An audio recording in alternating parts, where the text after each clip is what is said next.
पाबंदी हम लगाते हैं तो उसके लिए भी फिर काफ़ी लोगों को एतराज़ होते हैं। हम बड़ा क्लोजली वॉच कर रहे हैं कि हमारी हॉस्पिटलाइजेशन, हमारी जो क्रिटिकल केयर और हमारी डेथ्स, उसमें तो इजाफा नहीं हो रहा इस वक्त तक।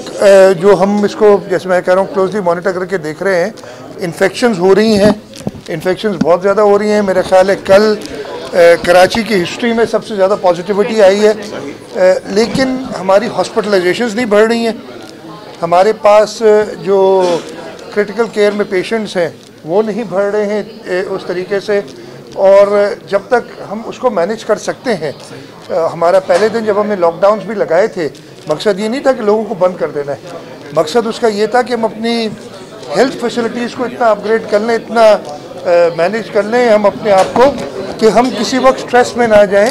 और अल्लाह ताला का शुक्र है कि हम उसमें कामयाब गए थे और अल्लाह ताला की करम रहा कि उसको मैनेज किया जा सका। इस वक्त भी मैं आपको बता रहा हूँ, हम बड़ा क्लोजली वॉच कर रहे हैं, और अगर इस वक्त कोई नज़र नहीं आ रहा, हेल्थ डिपार्टमेंट इस पर तकरीबन रोज़ाना मीटिंग्स करता है। मैं रोज़ाना वो नंबर्स जो हैं वो आते हैं। इस वक्त कोई ऐसी चीज़ नज़र नहीं आ रही। जो NCOC का एक फोरम है उस पर भी ये डिस्कस होता है, और हम यही चाह रहे हैं कि थ्रू आउट, ये सिर्फ